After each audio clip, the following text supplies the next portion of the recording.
The second very important relationship here, we call it the economic order quantity, EOQ.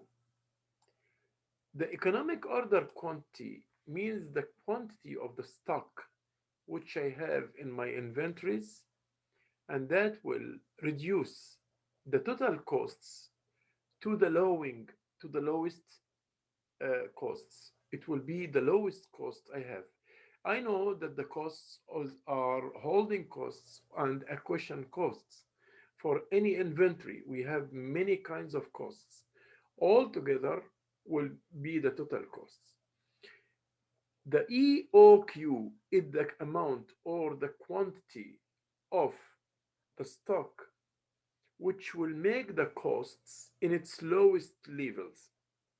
Okay, and it's also the optimal amount that will satisfy all my needs from the goods or the semi goods or semi finished or raw materials. It will satisfy all my needs within the time of the production. So this is what we call it, economic order quantity. Actually, the rule and is very easy. The equation is very easy. Q stand for the economic order quantity. D, the demand for the year, the annual demand. S stand for the cost per order or the ordering cost, divided by hold, which is holding cost for 1 unit, holding costs for only 1 unit. So like you see here, it's very easy, and applying it is very easy. All this is under the root square. All of it is under the root square. Okay, that's fine. Let's move on to see an example of it. And it's just, I will tell you, determine the economic order quantity. If the Q, the order was as example, the order quantity was as example, like blah, blah, blah. And the annual holding cost, blah, blah, blah. And the annual demand, blah, blah, blah. And the ordering cost, blah, blah. So you will just substitute in this equation, and you will give me the economic order quantity. The only thing I want you to know is that the economic order quantity is that quantity which recognize or satisfy all the needs which we want in the company, and at the same time it make the costs, the holding costs and the acquisition costs, which are the total costs, it make it on the in the lowest level. So no lower cost than this on on the economic order quantity. Like I told you, here are the costs and here are the revenues, and here are the total, sorry, the total costs here, holding and acquisition costs. So in the economic order quantity, see here the total. This is the bottom of the curve, which means the lowest costs. Like you see here, it will be the lowest costs. Okay, here an example in front of you for it. Uh, you are in charge of ordering items by your department stores. The annual demand is 4,000. The annual holding cost is $15.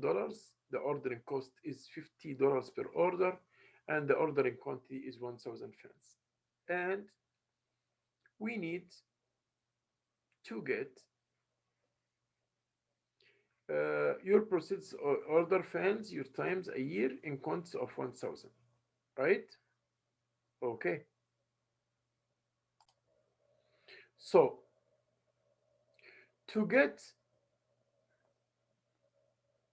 the quantity or the amount of 1,000 of the 1,000, the holding costs for the year and the ordering costs for the year. So this 1,000 is the order quantity divided by 2. This 2 is constants. So this will give me the average. The average I will multiply it by the annual holding cost, which is $15, plus plus the annual demand divided by what I want in the quantity order, and this will be multiplied by the holding costs.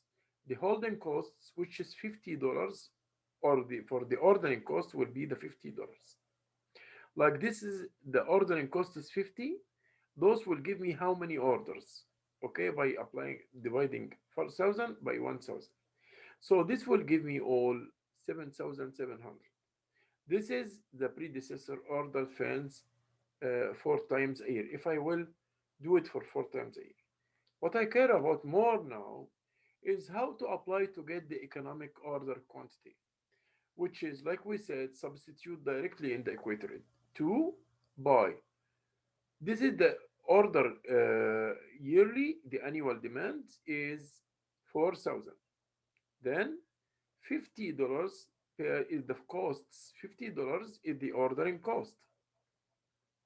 By divided by the $15 of annual holding costs. Okay, this will give me the economic order quantity. Okay, this will give me 160, which rounds to 160. So I will round it to 163. That's why I will stop for the 163 as it is the optimal order every time. It should be not more than 163 units. So this is what I will give you, the economic order quantity, and you calculate it for me. Okay.